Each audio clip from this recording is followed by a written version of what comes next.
the collision hasn't knocked the asteroid far enough off course. The impact in 2036 is thousands of times stronger than the atomic bomb dropped on Hiroshima. The immediate crater is as wide as the island of Manhattan. It would create a crater. This report is from an anonymous astronaut. Asteroid impacts have the distinction of being one of the few sci-fi concepts that will definitely happen at some point. But despite the clear and present, although potentially far off, danger of getting smacked by an asteroid, we've devoted few resources to averting such a catastrophe. As Discover reported in 2013 and recently, NASA's budget for such operations makes up only a fraction of their budget, although it has risen in recent years, and it's unclear how that might change under the Trump administration. NASA in 2015 ended an agreement that provided non-financial support to the Sentinel mission, designed specifically to pinpoint incoming asteroids, and similar asteroid defense projects are largely dependent on private donations. In a new report, a coalition of federal agencies is making the case to increase support for detection and deflection efforts, laying out a multifaceted, long-term blueprint to defend Earth from rocky invaders. The Interagency Working Group comprises members of NASA, FEMA, the Department of Defense and the Department of Homeland Security, among others. The coalition convened in January 2016, and its first report was released on the heels of an asteroid impact response simulation conducted by NASA and FEMA in California. The big one.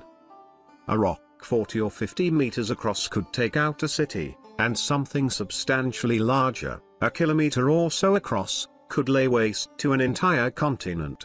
The 2013 Chelyabinsk meteor, just 20 meters across, exploded over Siberia, shattering windows and injuring hundreds as a result. The 1908 Tunguska event, also in Siberia, leveled over 700 square miles of forest and exploded with a force equal to approximately 5 to 10 megatons of TNT. In both instances, there wasn't an impact. While we don't know what a potential impact might look like, simulations of a large rock hitting both the land and the water hint at the frightening aftermath. Still, there's a roughly 1 in 100,000 chance that an asteroid will hit Earth with country-leveling force. But Chelyabinsk-size objects, big enough to cause damage, yet small enough to potentially escape detection, are cause for worry. If history is any indicator, we're due for one of them once or twice a century, and a Tunguska-size event every few centuries. The big gaping hole, as pointed out in this report, are asteroids between the size of something only large enough to destroy a city and all the way up to 140 meters, says Ed Lu, a former astronaut and CEO of B612, an advocacy group focused on asteroid impacts. Eyes on the sky. Lu points to a space telescope called NEOCAM currently being developed by NASA's Jet Propulsion Laboratory, to scan the areas of the solar system nearest to Earth. The project was passed over for funding from NASA's Discovery program, which would have provided extra support for the mission. The telescope is meant to locate and track smaller asteroids that fall into the 20 to 140 meter range, and, when it's completed, will be a complement to the Large Synoptic Survey Telescope currently under construction in Chile, Lu said.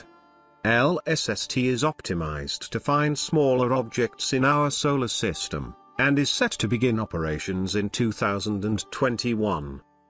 The Asteroid Defense Working Group estimates that there are around 10 million near-Earth objects 20 meters or smaller, and some 300,000 larger than 40 meters that we don't know about yet. NASA currently lists only 15,413 near-Earth objects, of which 1,763 are classified as potentially hazardous asteroids. Says NASA in an emailed statement, in fiscal year 2010, the NEO Observations Program funded 21 projects to find, track, and characterize near-Earth asteroids. In fiscal year 2016, the program funded 34 individual projects to find, track, and characterize near-Earth asteroids plus 9 studies of impact mitigation and deflection strategies and techniques. By October 2016, the number of discovered near-Earth asteroids, NEAs, topped 15,000, with an average of 36 new discoveries added each week. This milestone marked a 50% increase in the number of known NEAs since 2013, when discoveries reached 10,000 in August of that year. The discovery rate, number found per year, has increased 83% since 2013. How to prevent the apocalypse? The working group crafted a 7-part plan that addresses dangerous asteroids and the potential aftermath of an impact. The full proposal is set to be released at a later, unspecified date. Their first recommendation: improved detection and tracking technologies. A space-based observatory dedicated to scanning the solar system for incoming asteroids would be optimal.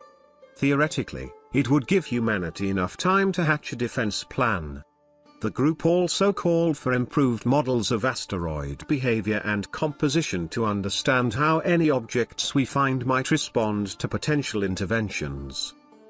Emergency plans for the days leading up to, and following, a collision are also necessary, according to the working group. This entails building an international alert system and a means of coordination between national and international agencies. That means establishing protocols for communication and data sharing between international agencies. The report heavily stresses the primacy of international cooperation in the event of an asteroid impact. Such an occurrence would surely require even rival nations to work together for the greater good. Finally, scientists need to study various ways to deflect an incoming asteroid from its path and save the planet, according to the report. This could take many forms: ramming a spacecraft into the asteroid, breaking it up with nuclear bombs, detonating explosives nearby to partially vaporize it and let the gases push it off course, or even painting parts of it black or white to allow the sun's light to push it in a different direction. Getting some practice is also part of the plan. The working group recommended conducting missions to asteroids to test technologies that would enable asteroid herding. This includes a nimble propulsion system, onboard artificial intelligence and monitoring systems for up-to-date assessments of the asteroid. We've already gotten a head start. In addition to several asteroid rendezvous over the past 2 decades or so, the OSIRIS-REx mission, launched in September 2016, will make contact with the asteroid Bennu in August 2018. The goal is to collect samples from Bennu and return them to Earth, a mission that will also test some of the protocols necessary for an asteroid deflection mission, should it ever become necessary. Detection is the key. But before we get into the deflection business, we need a target. This is why Lu and others are pushing for better detection capabilities now. It could take more than a decade to fully design and equip a mission to coax an asteroid off its path toward Earth, so early warning will be key.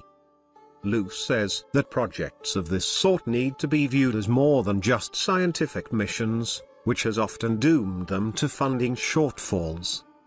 It should not be judged in a pure science competition against other scientific missions, with the criteria being how much novel new science you are doing, he says. This is really something that is not just science, but it's really about protecting life.